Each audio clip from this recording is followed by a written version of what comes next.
Caríssimos, deixemo-nos transportar de alegria e demos livre curso ao júbilo espiritual, porque raiou para nós o dia de uma redenção nova, dia longamente preparado, dia de felicidade eterna. O ciclo do ano nos traz de volta o mistério de nossa salvação, mistério prometido desde o começo dos tempos e concedido no fim, feito para durar sem fim. Nesse dia é digno que, elevando nossos corações, adoremos o mistério divino, a fim de que a Igreja celebre com grande júbilo aquilo que procede de um grande dom de Deus. O Deus Todo-Poderoso e Clemente, cuja natureza é bondade, cuja vontade é poder e cuja ação é misericórdia, desde o instante em que a malícia do diabo, pelo veneno do seu ódio, nos trouxe a morte, determinou na própria origem do mundo os remédios de que sua bondade usaria para dar novamente aos mortais seu primeiro estado. Ele anunciou, pois, à serpente a descendência futura da mulher, descendência que, com sua força, lhe esmagaria a cabeça altaneira e malfazeja, isto é, Cristo, que viria na carne, designando assim aquele que, ao mesmo tempo, Deus e homem, nascido de uma virgem, condenaria por seu nascimento sem mancha o profanador da raça humana. Com efeito, o diabo se gloriava de que o homem, enganado por sua astúcia, tinha sido privado dos dons de Deus e despojado do privilégio da imortalidade, estava sob uma impiedosa sentença de morte. Para ele, era uma espécie de consolo em seus males ter encontrado alguém que participasse de sua condição de prevaricador. O próprio Deus, segundo as exigências de uma justa severidade, tinha modificado sua decisão primeira a respeito do homem, que ele tinha criado em tão alto grau de dignidade. Era necessário, portanto, caríssimos, que, segundo a economia do desígnio secreto, Deus, que não muda e cuja vontade não pode ser separada de sua bondade, executasse por um mistério mais oculto o primeiro plano de seu amor, e que o homem, arrastado para a falta pela astúcia do demônio, não viesse a perecer, contrariamente ao desígnio divino. Caríssimos, tendo-se, pois, cumprido os tempos pré-ordenados para a redenção dos homens, Jesus Cristo, Filho de Deus, penetrou nessa parte inferior do mundo, descendo da morada celeste, sem deixar a glória do Pai, vindo ao mundo de novo, de modo novo e por um novo nascimento. Modo novo, porque invisível por natureza, tornou-se visível em nossa natureza. Incompreensível, quis ser compreendido. Ele, anterior ao tempo, começou a estar no tempo. O Senhor do Universo tomou a condição de servo, velando o brilho de sua majestade. Deus impassível não se dedignou ser homem passível, imortal, aceitou submeter-se às leis da morte. Nascimento novo esse pelo qual ele quis nascer, concebido por uma virgem, nascido de uma virgem, sem que um pai misturasse a isso seu desejo carnal, sem que fosse atingida a integridade de sua mãe. Com efeito, tal origem convinha àquele que seria o Salvador dos homens, a fim de que ele tivesse em si o que constitui a natureza do homem e estivesse isento daquilo que mancha a carne do homem. Porque o Pai desse Deus, que nasce na carne, é Deus, como atesta o arcanjo à bem-aventurada Virgem Maria. O Espírito virá sobre ti, e o poder do Altíssimo vai te cobrir com sua sombra. Por isso, o santo que nascer de ti chamado Filho de Deus. Origens dessemelhante, natureza comum. Que uma virgem conceba, que uma virgem dê à luz e permaneça virgem é humanamente inabitual e insólito, mas depende do poder divino. Não pensemos aqui na condição daquela que dá à luz, mas na livre decisão daquele que nasce, nascendo como queria e também como podia. Procurais a verdade de sua natureza? Reconhecei que humana é sua substância. Quereis saber sua origem? Confessai que divino é seu poder. Com efeito, o Senhor Jesus Cristo veio para eliminar nossa corrupção, não para ser sua vítima, para trazer remédio aos nossos vícios, não para ser sua presa. Ele veio curar toda enfermidade, consequência de nossa corrupção, e todas as úlceras que manchavam nossas almas, como ele trazia para nossos corpos humanos a graça nova de uma pureza sem mancha. Foi necessário que ele nascesse segundo um modo novo. Foi necessário, com efeito, que a integridade do filho preservasse a virgindade sem exemplo de sua mãe, e que o poder do Espírito, derramado sobre ela, mantivesse intacto esse recinto sagrado da castidade e essa mansão da santidade, na qual ele se comprazia, porque ele tinha decidido elevar o que era desprezado, restaurar o que estava quebrado e dotar o pudor de uma força múltipla para dominar as seduções da carne, a fim de que a virgindade, incompatível nas outras com a transmissão da vida, se tornassem para as outras graça imitável ao renascerem. Mas o fato, caríssimos, de Cristo ter escolhido nascer de uma virgem não parece ditado por uma razão muito profunda? Isto é, que o diabo ignorasse que a salvação tinha nascido para o gênero humano e, escapando-lhe que a concepção era devida ao Espírito, acreditasse que não tinha nascido diferente dos outros, aquele que ele não via diferente dos outros.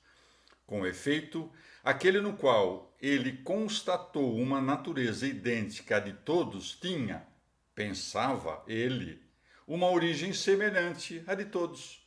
Ele não compreendeu que estava livre dos laços do pecado, aquele que ele não viu isento das fraquezas da mortalidade.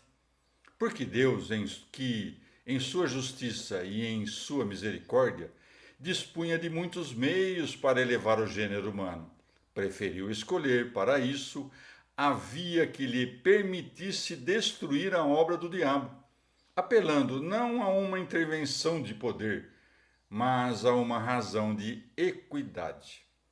Por quê?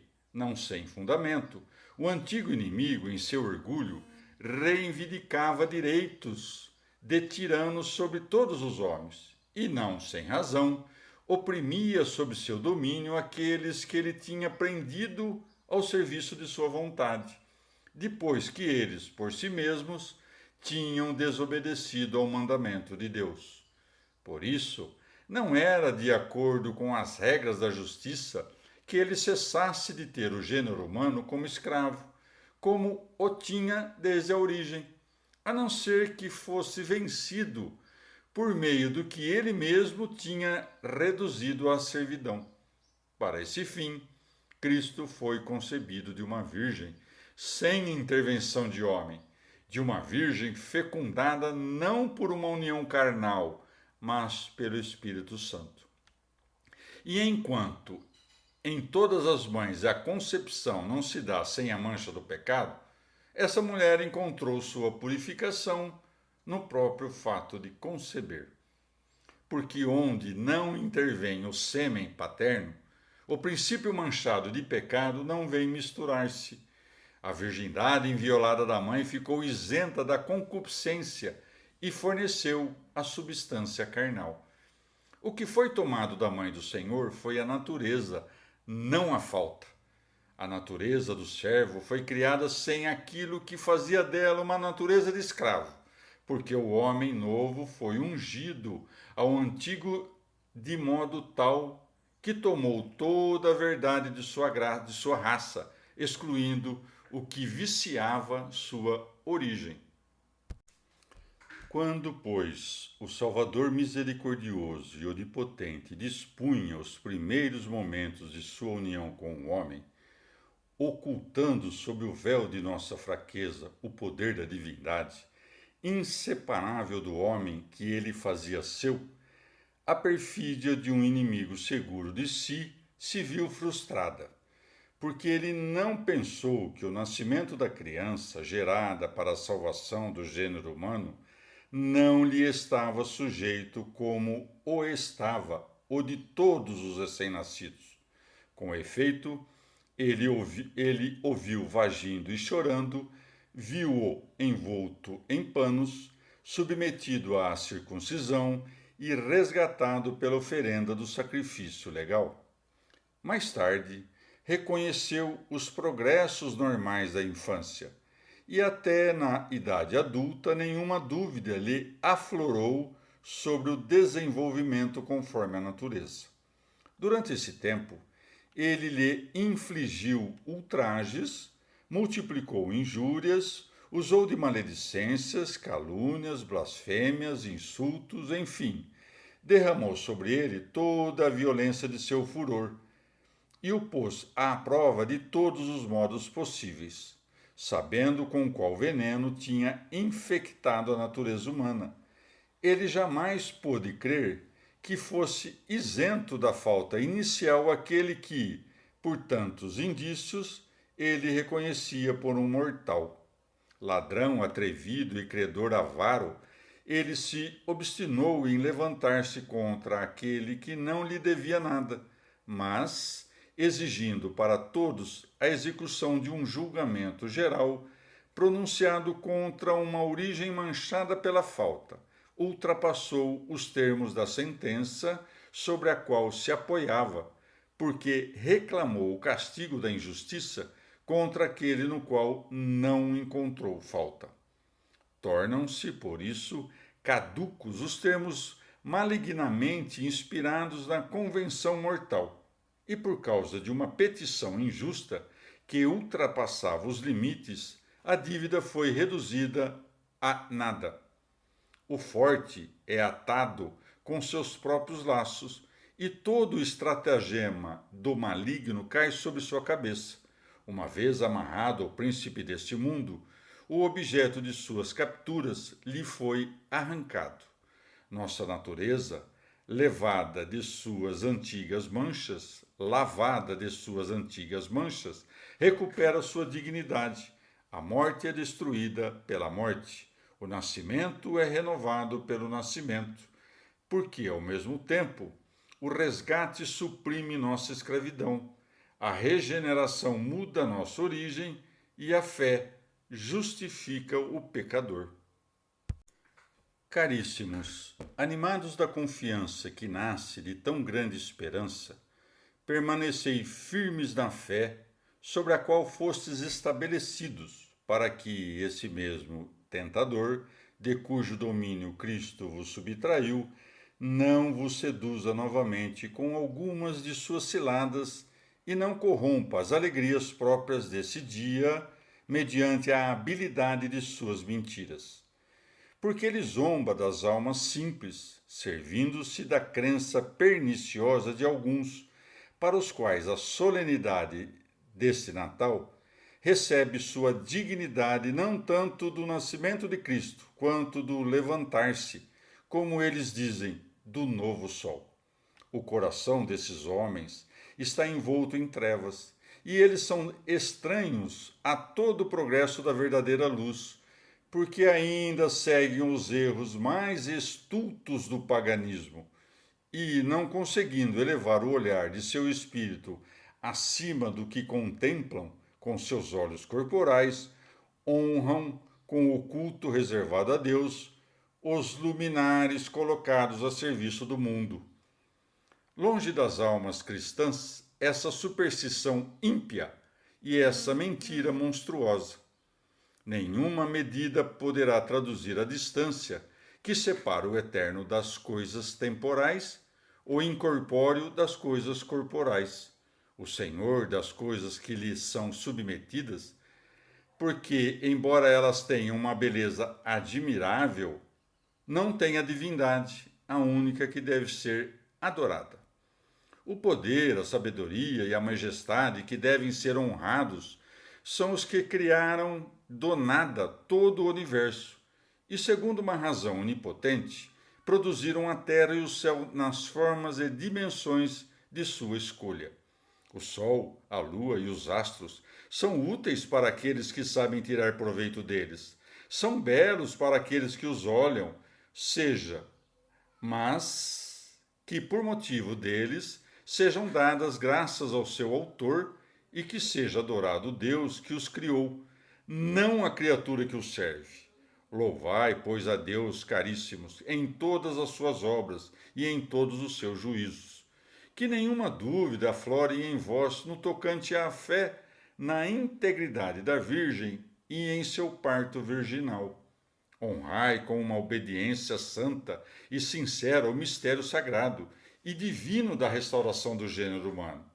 Uni-vos a Cristo, nascido em nossa carne, a fim de merecerdes ver reinando em sua majestade esse mesmo Deus de glória que, com o Pai e o Espírito Santo, permanece na unidade da divindade pelo século dos séculos. Amém. Caríssimos, certamente conheceis e frequentemente ouvistes tudo que diz respeito ao mistério solenemente celebrado neste Natal.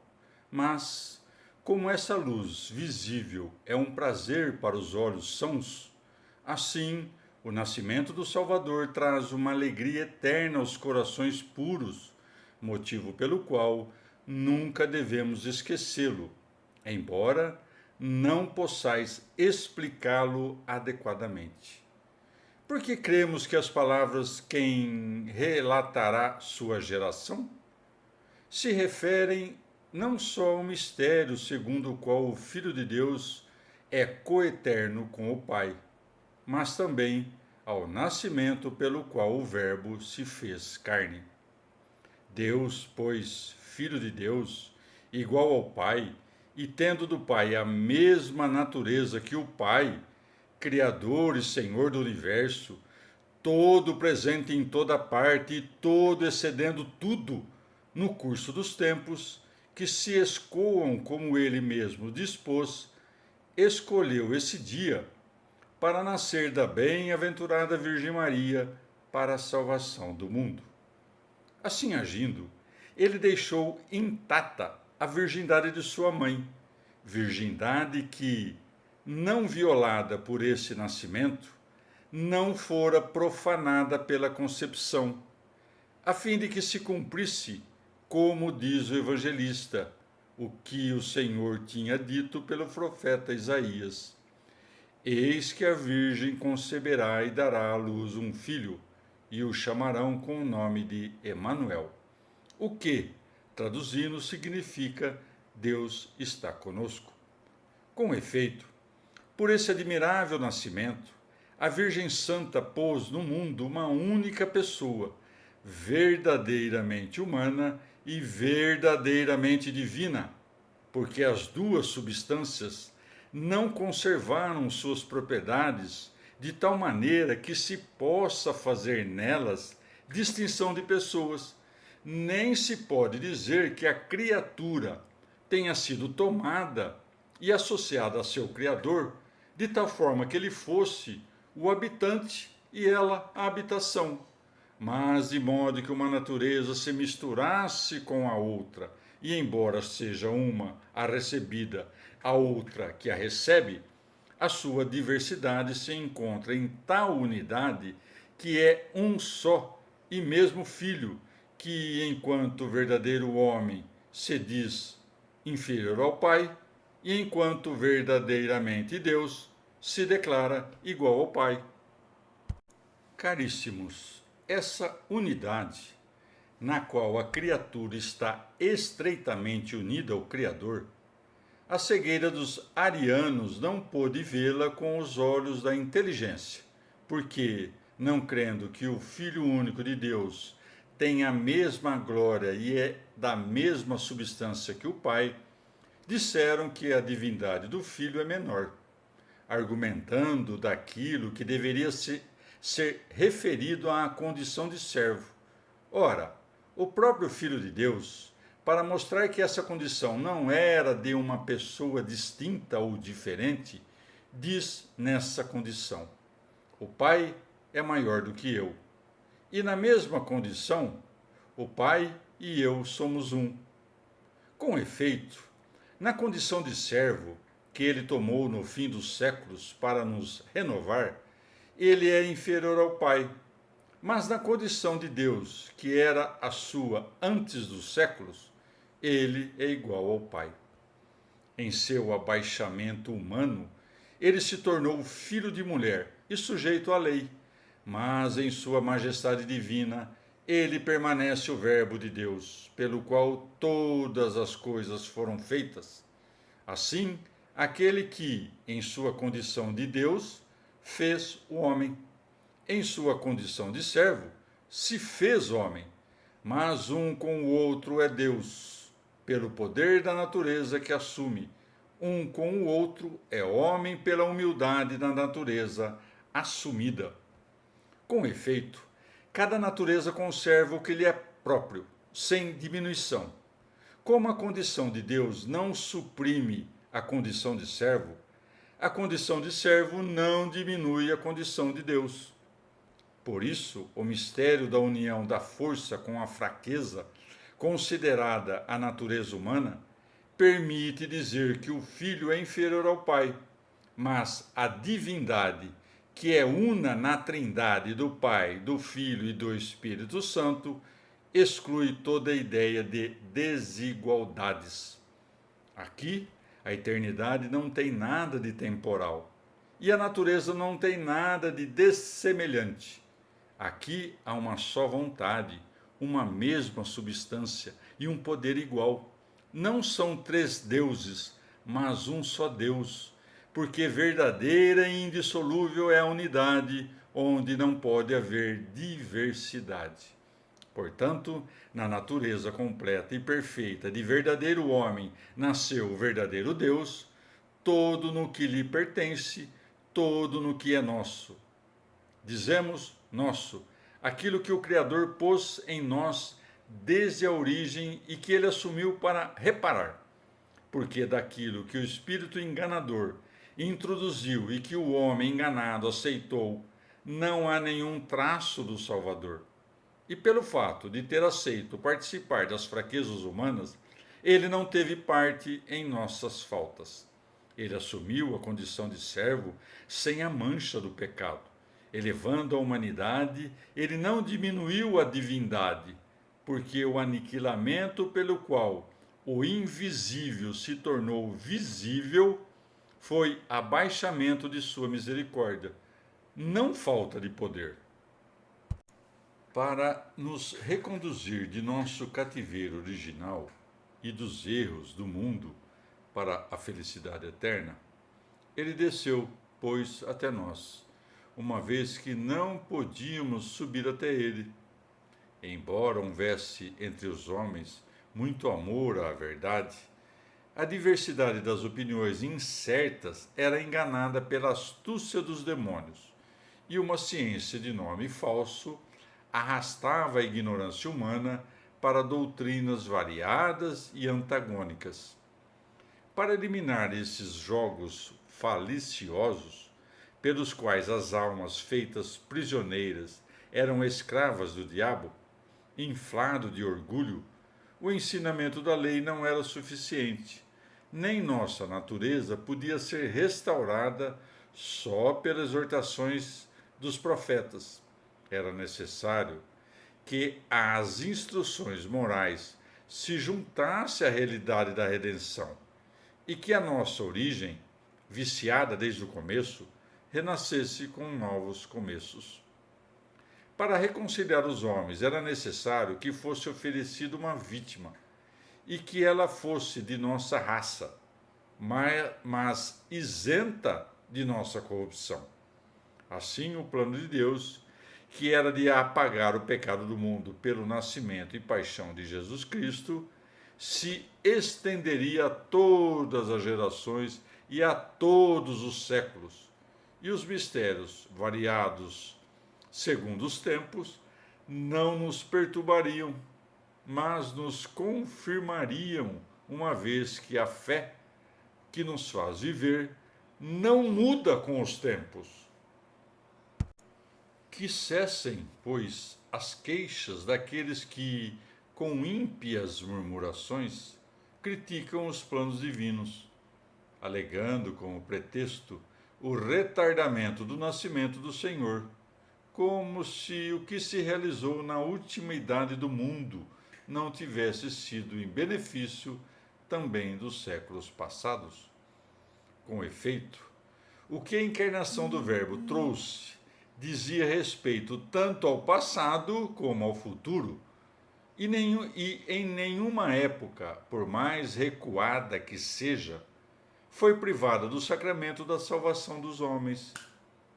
O que os apóstolos pregaram é que os profetas tinham anunciado, não se podendo dizer que foi cumprido tardiamente o que sempre foi crido, pois Deus, em sua sabedoria e bondade, diferindo a obra da salvação, nos tornou mais aptos para responder ao seu apelo, porque o que tinha sido predito por muitos sinais, por muitas palavras e por muitos ritos figurativos, não podia ser ambíguo nos dias do Evangelho. E o nascimento do Salvador, que ultrapassaria os milagres e toda a capacidade do entendimento humano, geraria em nós uma fé tanto mais firme quanto mais antigos e mais frequentes tinham sido os anúncios que a precederam. Não é, pois, verdade que Deus proveu as coisas humanas, mudando de desígnio e movido por uma misericórdia tardia, uma vez que, desde a criação do mundo, ele decretou para todos uma só e mesma via de salvação. Com efeito, a graça de Deus, fonte constante e universal de justificação para os santos, cresceu e não começou quando Cristo nasceu. Este mistério de um grande amor que agora enche o mundo inteiro foi tão poderoso também em seus sinais precursores, que aqueles que acreditaram quando ele era prometido não foram menos beneficiados do que aqueles que o receberam quando ele foi dado. Por isso, caríssimos, uma vez que foi com uma bondade evidente que tão grandes riquezas da divina beneficência foram difundidas sobre nós, enquanto, chamados desde a eternidade, não só temos o útil socorro dos exemplos do passado, mas também vimos aparecer a própria verdade numa forma visível e corporal. É para nós um dever celebrar o dia do nascimento do Senhor com uma alegria que não seja morosa nem carnal. Ora, cada um fará isso dignamente e com zelo, se lembrar de que qual corpo é membro e a qual cabeça está ligado. Que cada um tome cuidado para não ser uma peça mal adaptada e sem ligação com o edifício sagrado. Caríssimos, considerai e, graças à luz do Espírito Santo, sabei discernir quem é aquele que nos recebeu em si e que nós recebemos em nós. Pois, como o Senhor Jesus se tornou carne nossa, nascendo, nós nos tornamos corpo dele, renascendo. Por isso somos membros de Cristo e templos do Espírito Santo. Razão pela qual diz o apóstolo Paulo: glorificai e trazei a Deus em vossos corpos. A esse Deus que, propondo-nos o exemplo de sua benevolência e de sua humildade, nos encheu da mesma virtude pela qual nos remiu, segundo a promessa do Senhor. Vinde a mim todos os que estáis cansados, sob o peso do vosso fardo, e eu vos darei descanso. Tomai sobre vós o meu jugo, e aprendei de mim, porque eu sou manso e humilde de coração, e encontrareis descanso para vossas almas. Aceitemos, portanto, o jugo da verdade, a fim de sermos governados por ela, jugo que não é pesado nem penoso, e sejamos semelhantes a ele em sua humildade, se quereis ser semelhantes a ele em sua glória, ajudando-nos ele e conduzindo-nos para a obtenção do que ele prometeu, porque em sua grande misericórdia ele tem o poder de apagar nossos pecados e de completar seus dons em nós. Ele, Jesus Cristo, nosso Senhor, que vive e reina pelos séculos dos séculos. Amém. Caríssimos, sem dúvida, a bondade divina sempre cuidou do bem do gênero humano, e isso de vários modos, e misericordiosamente concedeu os múltiplos benefícios de sua providência a todos os séculos passados. Entretanto, nos últimos tempos, ela ultrapassou toda a abundância da benignidade habitual, a saber, quando em Cristo a misericórdia desceu aos pecadores, a verdade aos desviados, a vida aos mortos, de modo que o Verbo, coeterno com o Pai e igual a ele, assumiu a humildade de nossa natureza para uni-la à sua divindade. E Deus, nascido de Deus, nasceu como ser humano de um ser humano. É verdade que a promessa foi feita desde a criação do mundo e que a profecia foi constantemente repetida por tantos sinais, atos e palavras. Mas que porção da humanidade essas figuras e esses mistérios ocultos teriam salvo se Cristo, por sua vinda, não tivesse cumprido esses anúncios distantes e velados, e se aquilo que outrora foi proveitoso em promessa para alguns crentes não o tivesse sido por seu cumprimento para inúmeros fiéis? Agora não somos mais conduzidos à fé por sinais e imagens, porque, confirmados pela narração evangélica, adoramos o que cremos realizado. Os testemunhos proféticos contribuem para nos instruir, de modo que não temos nenhuma dúvida sobre o que sabemos ter sido anunciado por tão grandes oráculos. Pois, ora, é o Senhor que diz a Abraão: por tua posteridade serão abençoadas todas as nações. Ora, é Davi, que, animado do espírito profético, celebra a promessa divina. O Senhor jurou a Davi uma verdade, que jamais desmentirá. É um fruto do teu ventre que eu porei em teu trono. É ainda o mesmo Senhor que diz por Isaías: eis que a Virgem conceberá e dará à luz um filho, e por-lhe-ão o nome de Emanuel, o que significa Deus conosco.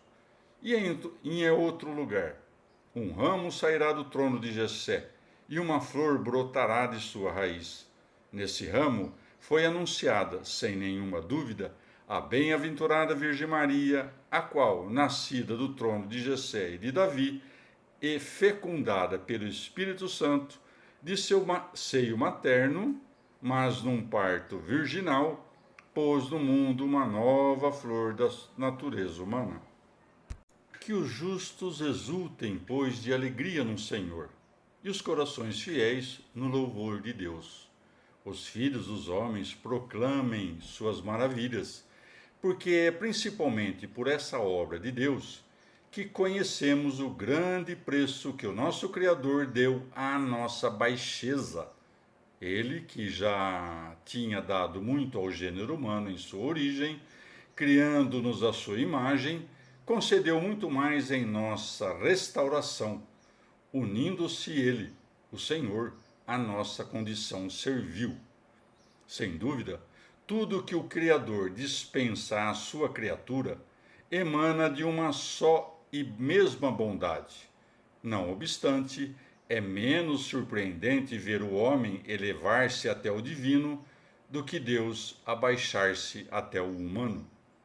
Ora, se o Deus onipotente não se tivesse dignado fazer isso, nenhuma espécie de justiça e nenhuma forma de sabedoria teriam podido arrancar o homem do cativeiro do diabo e do abismo da morte eterna. Porque a condenação permaneceria, passando de um para todos com o pecado, e a natureza, corrompida por causa da ferida mortal, não teria encontrado remédio, incapaz que era de mudar sua condição por suas próprias forças. Com efeito, o primeiro homem recebeu sua substância carnal da terra e foi animado por uma alma racional que seu Criador insuflou nele, a fim de que, vivendo à imagem e à semelhança de seu autor, conservasse os traços da bondade e da justiça de Deus, numa imitação admirável que os refletisse como um espelho. Se ele tivesse agido com perseverança em conformidade com esta incomparável dignidade concedida à sua natureza, observando a lei dada a ele, sua alma intacta teria conduzido à glória celeste até a parte dele que era seu corpo, tirado da terra.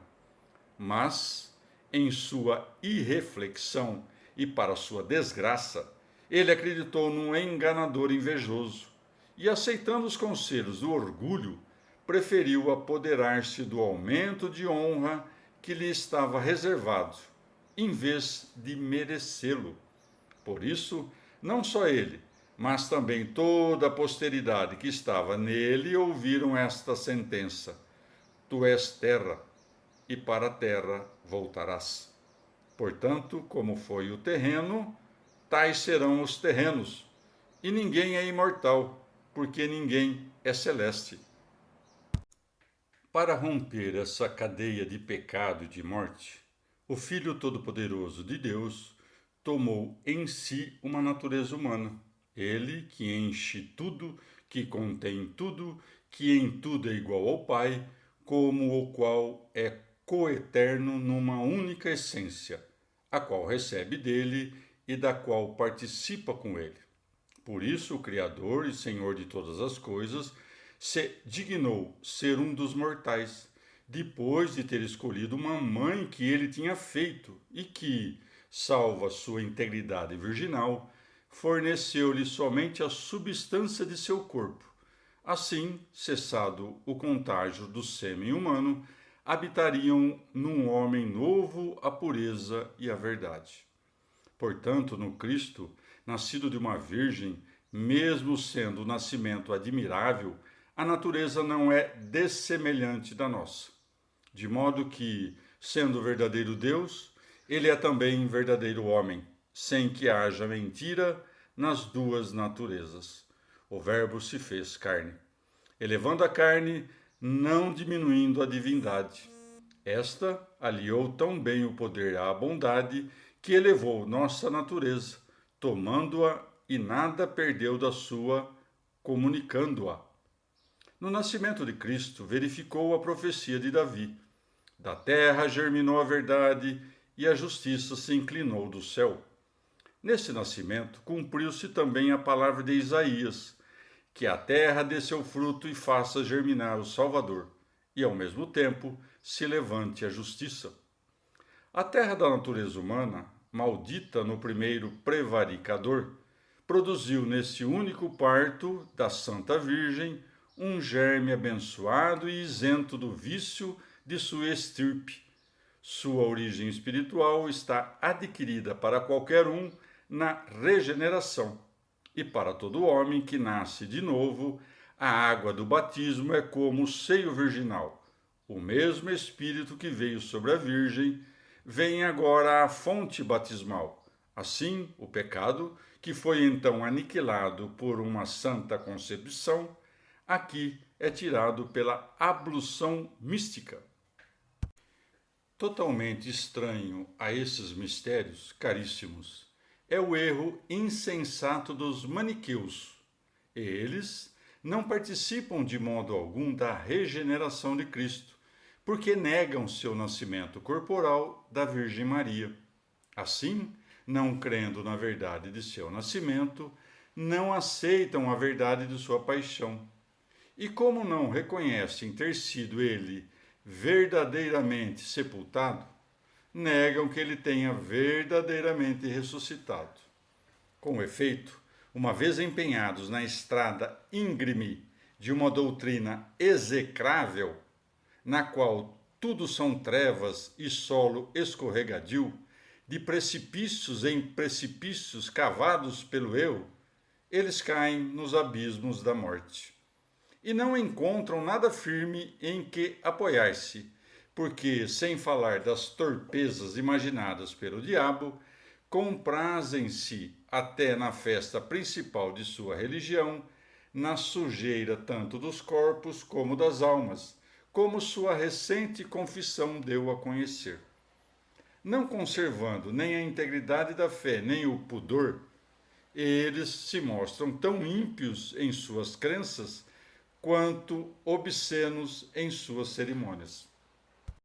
Caríssimos, as outras heresias certamente merecem, em sua diversidade, ser condenadas. Não obstante, cada uma delas, em alguma de suas partes, tem algum elemento de verdade. Afirmando que o Filho de Deus é inferior ao Pai e que é uma criatura, e pensando que entre todas as coisas criadas pelo Pai está também o Espírito Santo, Ário se perdeu em grande impiedade, mas, se não viu a eterna e imutável divindade na unidade da Trindade, não a negou na essência do Pai. Macedônio, alheio à luz da verdade, não admitiu a divindade do Espírito Santo, mas confessou no Pai e no Filho um só poder e a mesma natureza. Sabélio, confundido por seu erro inextricável, reconheceu a inseparável unidade da essência no Pai, no Filho e no Espírito Santo, mas o que devia atribuir às três pessoas iguais, deu a uma só. Incapaz de compreender uma verdadeira trindade, acreditou numa só pessoa sob três nomes. Fotino, enganado por sua cegueira espiritual, reconheceu em Cristo um homem verdadeiro e de nossa natureza, mas não acreditou que ele fosse Deus, gerado de Deus antes de todos os séculos. Apolinário, sem firmeza na fé, acreditou que o Filho de Deus tomou um corpo de natureza humana, mas afirmou que nele não havia alma, sendo as funções dela exercidas pela divindade. Assim, passando revista a todos os erros anatematizados pela fé católica, encontramos em uns e outros alguma coisa que pode ser separada dos erros condenados. Mas, na espantosa doutrina dos maniqueus, não há nada que possa ser tolerado. Quanto a vós, caríssimos, aos quais só posso dirigir-me de modo mais conveniente, usando as palavras de São Pedro, raça eleita, sacerdócio real, nação santa, povo de sua particular propriedade, 1 Pedro 2,9, vós que fostes edificados sobre a pedra inabalável de Cristo, inseridos no Senhor nosso Salvador, pelo fato de ter ele assumido nossa carne, permanecei firmes na fé que professastes na presença de numerosas testemunhas e na qual, regenerados pela água e pelo Espírito Santo, recebestes a unção da salvação e o selo da vida eterna. Ademais, se alguém vos anunciar algo diferente do que aprendestes, seja anátema. Não deis a invenções ímpias o lugar que pertence à verdade luminosa. E tudo o que lerdes ou ouvirdes contrário à regra do símbolo católico e apostólico, considerai como absolutamente mortal e diabólico. Não vos deixeis enganar pelos artifícios ilusórios de jejuns fingidos e simulados, que levam não à purificação, mas à perda das almas. Aqueles que os praticam tomam aparências de piedade e de castidade, mas com esse estratagema encobrem as obscenidades dos seus atos e do interior do coração profano lançam dardos com os quais ferem os simples, de modo que, como diz o profeta, atiram ocultamente nos corações retos. Grande segurança é a fé íntegra, fé verdadeira, na qual nada pode ser aumentado nem diminuído por ninguém, porque se não for una, não será fé segundo o apóstolo. Um só Senhor, uma só fé, um só batismo, um só Deus e Pai de todos, que é sobre todos, por meio de todos, em todos nós. Inseri-vos, caríssimos, com o espírito inabalável, nessa unidade e nela segui toda a santidade. Nela cumpri os preceitos do Senhor, porque sem a fé é impossível ser agradável a Deus. E sem ela nada é santo, nada é casto, nada é vivo, porque o justo viverá da fé. Aquele que, enganado pelo diabo, a perder vivendo, está morto, porque, como pela fé se obtém a justiça, também pela fé verdadeira se obtém a vida eterna. Como diz o Senhor Salvador, a vida eterna é esta, que eles te conheçam a ti, o único Deus verdadeiro, e aquele que enviaste, Jesus Cristo, o qual vos faça progredir e perseverar até o fim. Ele que vive e reina com o Pai e o Espírito Santo pelos séculos dos séculos. Amém.